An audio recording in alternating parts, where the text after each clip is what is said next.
जोहार दोस्तों, सभी झारखंड वासियों का स्वागत है हमारे एक और न्यू वीडियो में। आज के वीडियो महत्वपूर्ण रहने वाला है क्लास 9 के लिए। क्लास 9 का जो कि आप लोग का जो कि 26 अक्टूबर को वीकली टेस्ट होने वाला है आप लोग का प्रोजेक्ट रियल के साथ जनरल स्कूल का। ठीक है, एसओई स्कूल में भी होने वाला है। ठीक है, तो देखिए सबसे महत्वपूर्ण ये उठता है कि इसके जो कि महत्वपूर्ण प्रश्न हम लोग लेके आ चुके हैं, मोस्ट इंपॉर्टेंट प्रश्न। ठीक है, जिन जिन लोगों ने सेट 1 नहीं देखा है हमारे चैनल में जाके सेट 1 देख लो, और जिन्होंने देख लिया है उनको मैं बता दूं कि सेट 2 भी आ गया है। ठीक है, जिसमें सिर्फ और सिर्फ ऑब्जेक्टिव प्रश्न है, उस वीडियो को भी जाके देख लो। ठीक है, नीचे आप हमारे जो कि है चैनल में जाके आप लोग देख सकते हो चैनल में।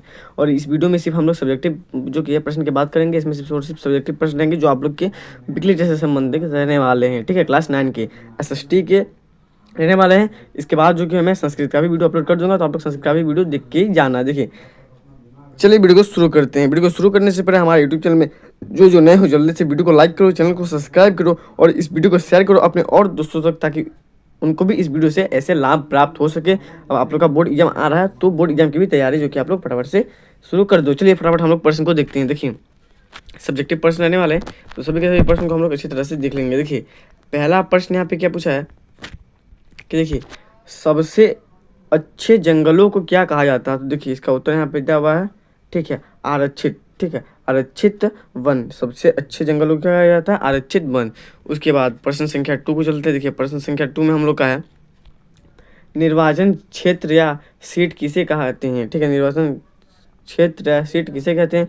तो उत्तर देखिए, चुनाव के उद्देश्य से देश को अनेक क्षेत्रों में बांट लिया गया है, जिन्हें निर्वाचन क्षेत्र या सीट कहते हैं। ये हो जाएगा आप लोग का प्रश्न संख्या 2 का राइट उत्तर, जो कि सभी के सभी इसमें सब्जेक्टिव प्रश्न ही हैं। चलिए तीसरा नंबर का प्रश्न को हम लोग देखते हैं। देखिए तीसरा नंबर का प्रश्न आप लोग का कुछ इस प्रकार का है कि झूम की खेती से आप क्या समझते हैं। ठीक है, झूम की खेती से आप क्या समझते हैं। तो उत्तर यहाँ पे देखिए, झूम की खेती जिसे शिफ्टिंग, ठीक है, शिफ्टिंग कल्टीवेशन भी कहा जाता है, एक पारंपरिक कृषि प्रणाली है। ठीक है, एक पारंपरिक कृषि प्रणाली है जो बहुत ही लंबे समय से चलते आ रहा है, जिसमें किसान एक स्थान पर फसल उगाने के बाद उस क्षेत्र को छोड़कर दूसरे स्थान पर चले जाते हैं। ठीक है, उसके बाद देखिए क्या है, यह मुख्यतः पहाड़ी क्षेत्रों में किया जाता है, जहां मिट्टी की उर्वरकता को बनाए रखने के लिए जंगलों को साफ किया जाता है और फिर खेती, ठीक है, और फिर खेती की जाती है। यह विधि लंबे समय तक जमीन की उपयोगिता को बनाए रखती है, लेकिन यदि अति उपयोगी किया जाए तो यह पर्यावरण के लिए हानिकारक हो सकता है। यानी कि अति मतलब बहुत ज़्यादा अगर इसका प्रयोग किया जाए तो पर्यावरण के लिए जो कि ये हानिकारक हो सकता है। चलिए अब हम लोग बढ़ते हैं चौथे नंबर के प्रश्न की तरफ। देखिए चौथा नंबर का प्रश्न है कि बस्ताल विद्रोह से संबंधित एक प्रमुख व्यक्ति का नाम लिखें। तो देखिए यहाँ पे हो जाएगा गुंडाधुर। ठीक है, गुंडाधुर जो कि एक प्रमुख व्यक्ति थी जो बस्ताल विद्रोह से संबंधित थे। ठीक है, चलिए अब हम लोग प्रश्न संख्या 5वीं को देखते हैं। देखिए प्रश्न संख्या 5 है मानसून। ठीक है, मानसून को परिभाषित करें। तो देखिए उत्तर यहाँ पे दिया हुआ है, मानसून एक मौसमी वायु प्रणाली है जो वर्षा के मौसम को निर्धारित करती है। उसके बाद देखिए यहाँ पे है, भारत में मानसून 2 प्रमुख प्रकारों में आते हैं। दक्षिण, ठीक है, दक्षिण पश्चिम मानसून जो जून से सितंबर के बीच भारत में वर्षा लाता है, और उत्तर पूर्व मानसून। ठीक है, उत्तर पूर्व मानसून क्या है, जो अक्टूबर से दिसंबर के बीच दक्षिण भारत में वर्षा लाता है। मानसून की परिवर्तनशीलता, ठीक है,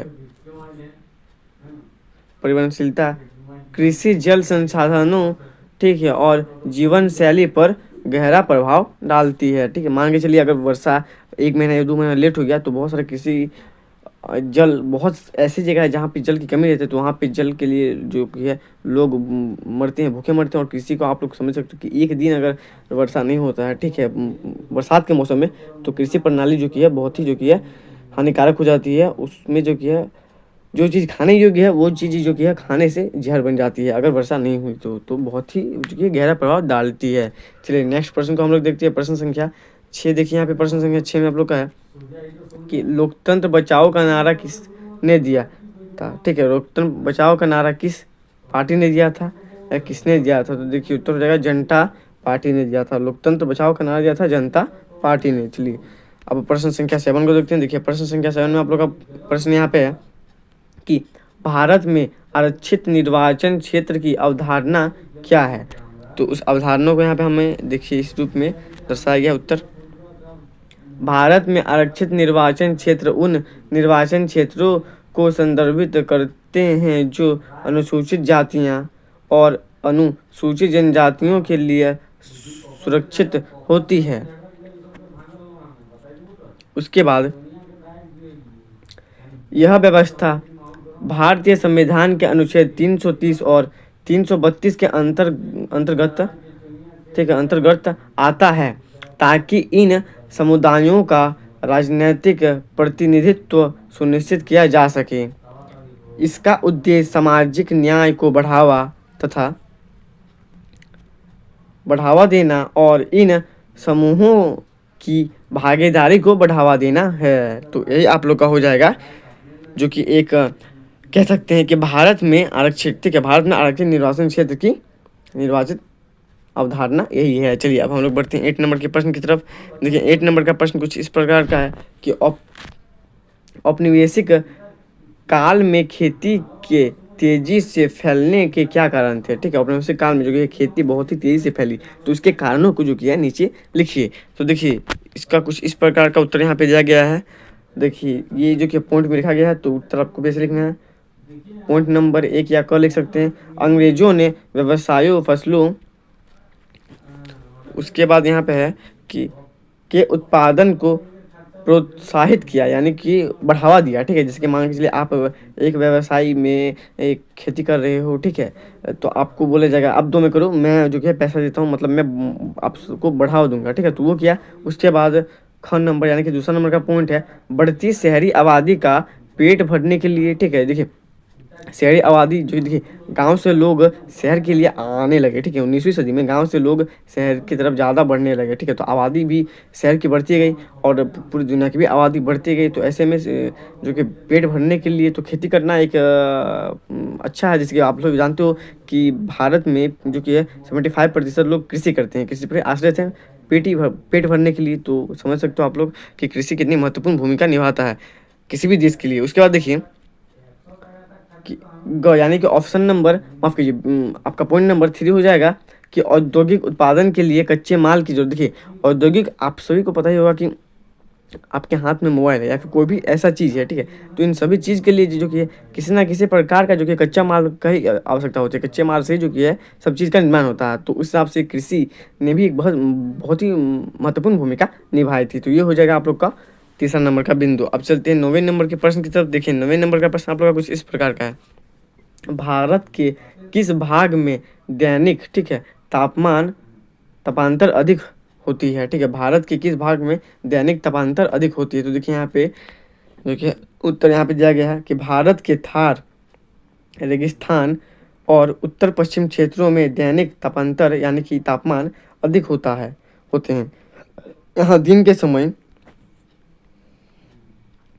तापमान बहुत उच्च हो जाते हैं जबकि रात के समय यह तेजी से गिरते हैं। इसका कारण शुष्क जलवायु और भूमि के प्रकार में विभिन्नताएं हैं। देखिए बहुत सारे ऐसे जगह होते हैं जहाँ पे जो है दिन में तापमान खास करके बीच यानी कि कोई भी समुद्र का किनारा, वहाँ पे जो कि है सुबह में तापमान उसका जो कि है 30 डिग्री 35 डिग्री 40 डिग्री तक पहुँच जाता है। लेकिन रात में जैसे रात होता है तैसे जलवायु के परिवर्तन के कारण वहाँ का जो कि है तापमान जो कि बहुत कम यानी कि 5-10 डिग्री तक आ जाता है। ठीक है तो ये हो जाएगा आप लोग का उत्तर। चलिए इसके बाद हम लोग बढ़ते हैं नेक्स्ट यानी कि 10वें नंबर के प्रश्न की तरफ। देखिए 10वां नंबर का प्रश्न आप लोग का है कि लोकतांत्रिक चुनावों के लिए जरूरी न्यूनतम शर्तें क्या हैं। तो देखिए लोकतांत्रिक चुनाव के लिए न्यूनतम शर्तें कुछ इस प्रकार के हैं। देखिए उत्तर यहाँ पे है लोकतांत्रिक चुनावों के लिए जरूरी न्यूनतम शर्तें तो कौन कौन से हैं। तो देखिए यहाँ पे पहला है हर किसी को मताधिकार यानी कि हर व्यक्ति को वोट देने का अधिकार होना चाहिए। उसके बाद चुनावों में विकल्प उपलब्ध यानी कि चुनाव के लिए जो कि विकल्प रहना चाहिए। ऐसा ना हो कि एक ही पार्टी है उसी को मैं वोट दूँ। 2 पार्टी मान के चलिए एक पार्टी ए है और एक पार्टी बी है। ठीक है तो बहुत सारे ऐसे लोग होते हैं जो ए को पसंद करते हैं, बहुत सारे ऐसे लोग होते हैं जो बी को पसंद करते हैं। लेकिन अगर एक ही पार्टी है मान के चलिए ए है तो सबको तो इसी को जो कि पसंद करना पड़ेगा। तो ऐसे में जो कि है वो निरंकुश जो कि है राजतंत्र कहा जा सकता है। इसको आप क्लास 10 में पढ़ेंगे निरंकुश राजस्थान। चलिए उसके बाद हम लोग बढ़ते हैं तीसरा नंबर का पॉइंट में कि चुनाव का अवसर नियमित अंतराल पर, यानी कि चुनाव का मौका उनको हर समय मिलना चाहिए, कभी भी चुनाव दे सकते हैं और नियमित मिलना चाहिए, यानी कि हर बार उनको मौका मिलना चाहिए।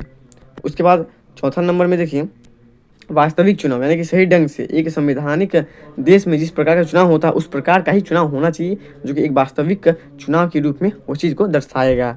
उसका नेक्स्ट में हम लोग चलते हैं तो पाँचवा नंबर का पॉइंट कुछ इस प्रकार का है, स्वतंत्र एवं निष्पक्ष चुनाव, यानी कि यह एक ऐसा रूप से चुनाव होना चाहिए, गरीब हो या अमीर हो दोनों को समान हक देना चाहिए, दोनों को वोट देने का अधिकार होना चाहिए, यानी कि निष्पक्ष और स्वतंत्र कोई भी वोट दे सकता है। स्वतंत्र का मतलब होता है कोई भी वोट दे सकता है और निष्पक्ष का मतलब होता है अपने मन से जिनको जो करना है वो करो, जिसको चुनना वो चुनो और अपने जो कि है मत को वहाँ पे डालो। तो ये हो जाएगा आप लोग का उत्तर। उसका 11वें नंबर का देखिए 11वें नंबर का प्रश्न कुछ इस प्रकार का है कि बस्तार और जावा की उपनिवेश वन प्रबंधन में क्या समानताएं हैं, ठीक है, यानी कि क्या समानताएं हैं, ठीक है। तो चलिए उन समानताओं को हम लोग देखते हैं।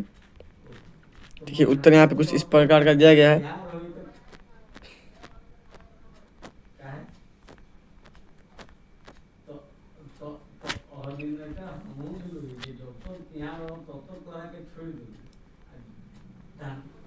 देखिए सबसे पहले आप लोग इसी को नज़र डालिए कि बस्तार भारत और जावा इंडोनेशिया में औपनिवेशिक वन प्रबंधन में समानताएं हैं, जैसे कि वन संसाधनों का